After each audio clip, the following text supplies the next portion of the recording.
going on, everybody? So we're back again with another movie review. This time around, talking about the latest installment in the Unbreakable trilogy from M. Night Shyamalan called Glass. So M. Night Shyamalan's definitely one of those directors you either love or hate because he's made some really good films, you know, like Unbreakable and The Sixth Sense and many others, and he's also made some really bad films, unfortunately, like The Last Airbender, After Earth. But he's kind of got on the ball lately because, I mean, I really enjoyed Split. I didn't love it like some people did, but I really liked it, and it was cool that added twist at the end that it's actually set in the same universe as Unbreakable. And then we get Glass. So this is kind of the culmination of this unexpected trilogy that apparently started back in 2001. We're just getting the final chapter, even though we didn't know last year.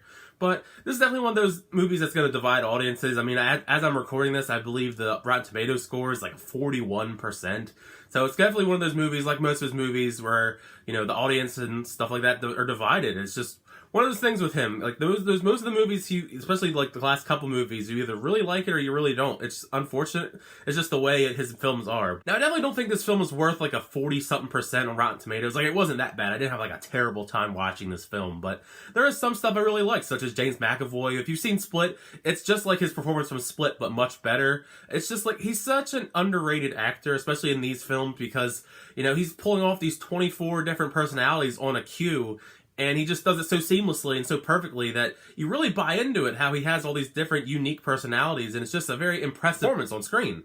Not only that, but obviously Samuel L. Jackson is, you know, Mr. Glass is phenomenal. It's Samuel L. Jackson. And even Bruce Willis doesn't do that bad either, even though he hasn't had the greatest acting career the last couple of years, unfortunately, but he brings his usual Bruce Willis charm to the role that you expect. It's more of the same from Unbreakable, so if you liked him in Unbreakable, you're gonna like him just as much in this. I did like how they connected the characters from Unbreakable and Split, even if it was kind of in a neutral setting in this psychiatric hospital. And you do spend a very large chunk of the film in that, so that may be one of the big complaints, is that it's just pretty much in one primary location for most of the runtime, and that can get kind of dull. But it's really cool that you see all the different color schemes for each different character, because each character has a different color scheme. It did get kind of predictable with them all in the hospital setting, and you kind of knew where this whole story was going to go, and Mr. Glass's like super genius plan really wasn't that exciting. It was very, you knew where it was going to go. You knew how everything was going to unfold, and that was kind of unfortunate because it was supposed to be like this very smart concept, and he's supposed to be this really smart guy, and it's like the most obvious evil mastermind plan you can think of. Glass does raise some interesting questions, just like Unbreakable did, and just the fact that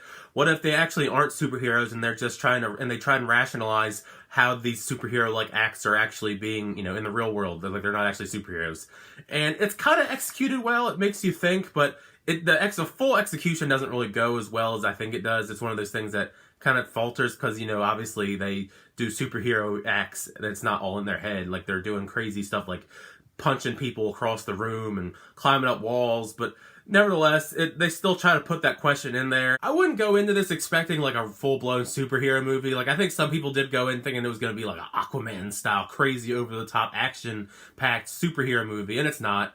It's barely even like a superhero movie. Like, obviously there's the superhero aspects, and Mr. Glass is really in the comic books, but they don't really go over the top with the action or anything. There's a really brief action scene in the beginning, and then there's like a big, you know, showdown at the end, and it's not really done that well, unfortunately. It's not crazy over-the-top superhero action. It's very grounded, and it's not really exciting. You know, and that's the thing I really didn't like, is the fact that the whole final showdown really wasn't as impressive as I thought it was going to be. Like, of course you see glimpses of it in the trailer, and you expect it to be this obvious, over-the-top, grandiose kind of showdown, and it was really lackluster. There not too much really went down, and I feel like that was a very disappointing part. But a lot of the third act actually is very disappointing. It's just not you set up this movie for 2/3, and you figure you're going to get this epic showdown and all these twists and turns, and all this is going to come to a head, and it's a very underwhelming ending. And not only that, but the twist in this, or, you know, one of them is very obvious. Like, I actually knew the first twist right away because it was going to be something absurd. And then the second one was, you know, the kind of like the stinger at the end. It was just like, it was whatever. I think if you changed the third act a little bit, this film could have been so much better. Also, some of the supporting characters, they kind of just felt thrown in. Like, I thought it was cool when they showed David Dunn's son actually being played by the same actor as in Unbreakable. He's in it, you know, sprinkled throughout, and he's fine. He's kind of just in the background. And then Anya Taylor-Joy, who I really enjoy as an actress, you know, reprising her role from Split, she's in it a little bit as well, just to kind of, you know, chug the plot along as he shows up and has, like, her moments here and there. And she's not bad either. And Sarah Paulson's a great actress. I just didn't really like her role in this very much, unfortunately. She She's a great actress. It's just, I just felt nothing with her character. All in all, it's a flawed film. It's not as bad as everybody's acting like it is. Definitely go out and make your own opinion on the film. I didn't connect to it as well as some others did. I thought it was fine. It just wasn't that bad. I don't know if I could recommend this to everybody, because this is one of those films you kind of need to see Unbreakable. I mean, not as much Split, but it would definitely help if you saw Split, but definitely need to see Unbreakable to kind of understand everything. I don't know how I would feel going into this, not seeing Unbreakable or Split and really caring at all about any of the characters or anything that happens in this movie.